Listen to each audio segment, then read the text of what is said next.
Welcome to the Texas Goat Radio Show. I'm your host, Matorius. This is part 8 of the 1735 live stream by Owen Benjamin Cares Troy Smith, the 47th.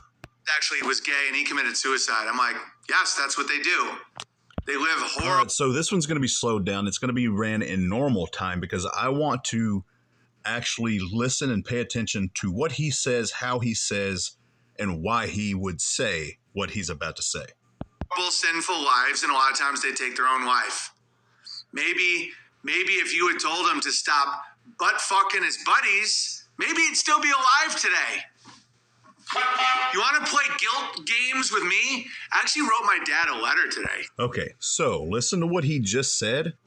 I'm going to pause it, talk, and then I'm gonna rewind it, and I'm gonna let it play again. Or should I? No, And I don't mind reading it. I mean, he's fucking 82 years old. I found that interesting. Him saying, all right, what we're going to do is I'm just going to shut up. Manipulation. I don't know if anybody's noticed that about me. Like when someone's like, hey man, look, I just told, he can watch my live stream and super chat because he's gay. Like, I don't like psychotic manipulation. I don't know if anybody's noticed that about me. Like when someone's like, hey man, my brother was gay and he committed suicide. I'm like, yes, that's what they do. They live horrible, sinful lives, and a lot of times they take their own life. Maybe if you had told him to stop butt fucking his buddies, maybe he'd still be alive today. You want to play guilt games with me? I actually wrote my dad a letter today. And I don't mind reading it. I mean, he's fucking 82 years old.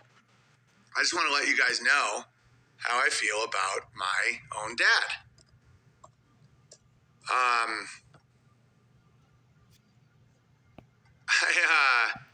Okay, so we just saw outbursts of anger that it's not healthy.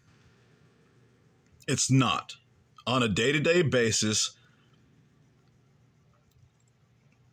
Now, he's not... Who is it? Chris Kennison? Who is the ex-preacher turned comedian? Was it Chris Kennison? It wasn't Chris Kennison, was it?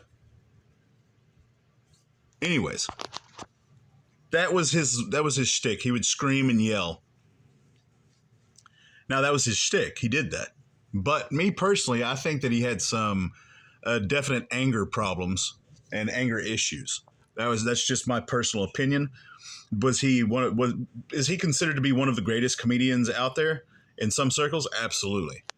But having said that, this is not the same. He is not on stage. That's never been his style whatsoever. I've never seen a clip of him screaming at the audience.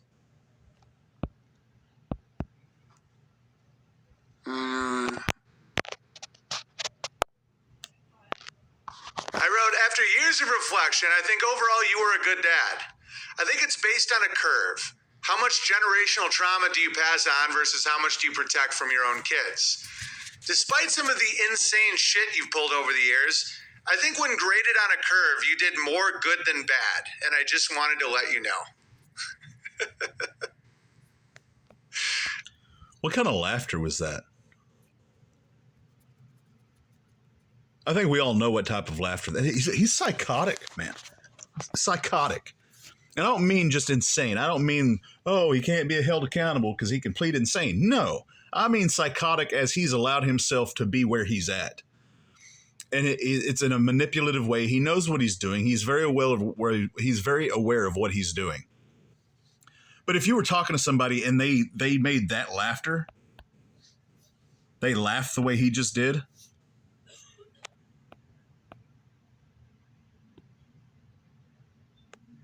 All right. Okay, so it paused for a second. I had to get out and go back into it. Your own kids. Despite some of the insane shit you've pulled over the years, I think when graded on a curve, you did more good than bad, and I just wanted to let you know.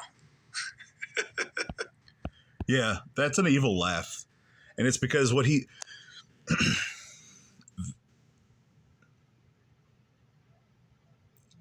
in my opinion, that's an evil laugh, because he's manipulating his dad, and he knows what to say to his dad in order to cause harm, mental anguish. And so I think his dad knows certain things about Owen, what type of person, how horrible he is, and whatnot. And what Owen just said was, "Hey, Pops, I don't condemn. You have my blessing. I don't condemn you. You have my approval." Look at that face, man. Which is true. That's exactly how I feel about my dad, swear to God. Because, like, just when you compare my family to, like, Amy's family, you know, they're like normies in the best sense of the word. Like, just so normal. Where it's like, they all wear pajamas for Christmas morning, and they all, like they'll drive 6 hours to go to, like, one of my kids' like, recitals.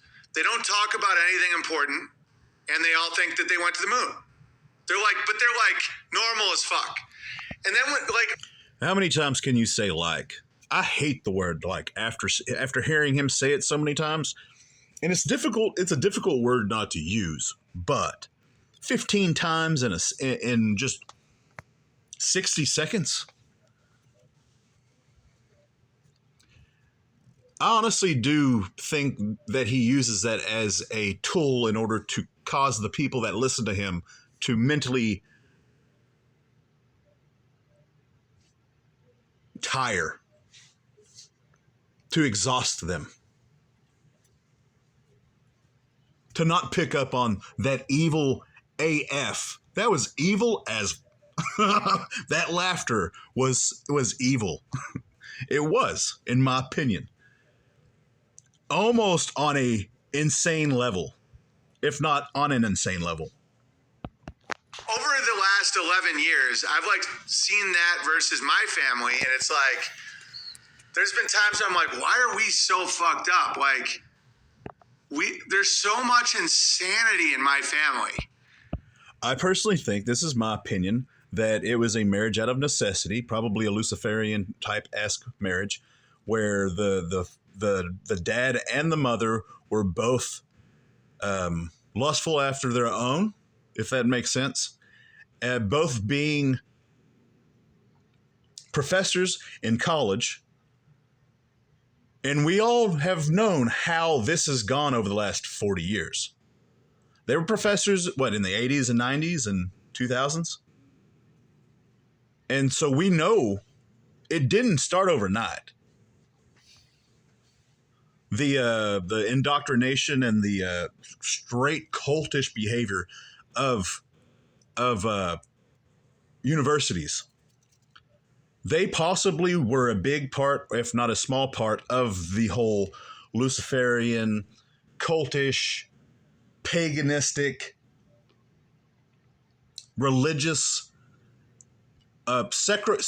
secular religious, in which that sounds like an oxymoron, but it's very Luciferian. I don't know if I'm making any sense, but that's my opinion, that both of them, both of them lust after their own flesh, after their own kind, man, woman. And yeah, just a part of that. But we also like talk about anything. We fight when we need to fight. You know, and I just think about where we came from, like my grandparents, my great-grandparents, our family's history, and what my parents provided for us, and it was more good than bad. And I'm actually very grateful for my upbringing. I went through a couple years where I wasn't, where I was like, you know, why did I have a dad? Like, my dad would openly talk about suicide and, you know, just be a fucking totally insane person. And, oh, beautiful. The excavating at Ursa Rio is beautiful. Gorgeous. But if you think... So, certain things are very calculated with him. He's sitting here talking about how, oh, woe me, woe me. He's saying woe me while saying I'm mature and adult, and he just gave this really evil, crazy crazy laugh after reading a letter to his dad of him giving his approval, saying, even though you're a piece of garbage, you're not as much of a piece of garbage as you could have been. Pretty much sums up the letter. And then he gave the evil laugh. And now he's talking about how hard his childhood was and all that crap. And then he gets on his phone. He's like, oh, the excavation is absolutely beautiful in Ursa Rio. You remember the 10 acres that I bought with the millions of dollars that you sent me after I built my own custom built house and bought me land for myself and my family? After all that was said and done, and I know that it was going to be a couple hundred acres, but 10 acres is what you got. You know that money that I eventually spent, that y'all gave me to spend for reasons that I told you I'd spend it? You know how I stole all that money, most of it, and then I bought 10 acres? Yeah, that excavation is going beautifully. I'm almost jealous of you guys giving me money, all the legal stuff that I've got to deal with. About where they came from and like what their families were like, and whether or not they went this way or that way. Both my parents went that way. They ended a severe alcoholic trend in my family. They ended physical violence. They just all kinds of shit, and they allowed us to grow. Like my mom she would never say she was proud of us. And she would always have us just pretty much do whatever we wanted, which for a little while I was like, that's why I'm such a wild man. Codsworth, are we? He's not a wild man. He's just a pathetic excuse for a grown man. He's not a wild man. He's not. He just doesn't have a moral or an ethical compass by choice. He has been given truth, wisdom, and knowledge. The good, the true, the beautiful is whatever he calls it. He's been given the ability and the opportunity to do certain things. I'm not going to say ability. I'm not going to go that far. But he's been given the knowledge or the wisdom or whatever. He's seen it. He just rejects it because it's not useful to him. It was useful at a certain point in time, and he was able to manipulate his way through it until it wasn't useful anymore. And then those people that were giving him money for that, for being that, whenever that dried up, he said, F you and the Lord. Rejected everything. And now he is what he is. And I'm going to speed it back up because he is going to ask if he is on Twitter anymore. And then he's going to take off one of his masks and show more of the type of serpent he really is.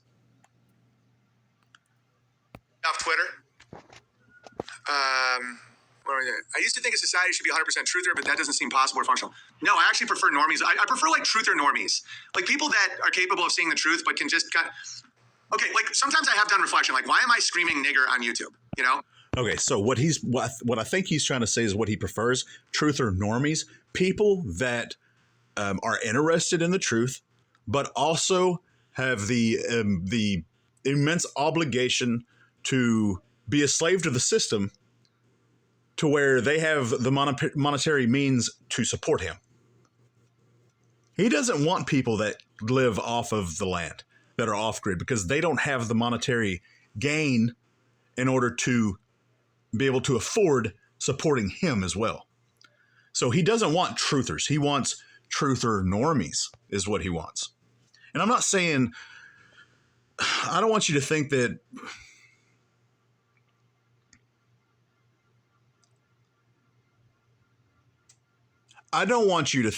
I'm saying that you can't be a truther and be a grown person who has a job and a family and all that kind of stuff and is a healthy, active member in society. That's not what I'm saying at all. I'm just saying he doesn't want people that he claims to be. He claims to be off. He can't claim to be off the grid, but he claims to be a truther and he's built all of this stuff and he's a farmer and he lives off the land. He's not any of that, really. He's not. He abuses. He doesn't take care of his animals and he doesn't take care of his land. Like, what is it? Like, sometimes I really have, like, all you gamma trolls out there, like, don't think I don't self-reflect. Like, I'm like, is there something fucking wrong with me? Or, like, everybody's... That's good. That's a note that I'm going to end this one on. Don't think I don't self-reflect. I do. That's how I know I'm the greatest comedian of all time, by self-reflection. That's how I know. Anyways, this is the Texas Goat Radio Show, and I am your host, Matorius. As always, till next time.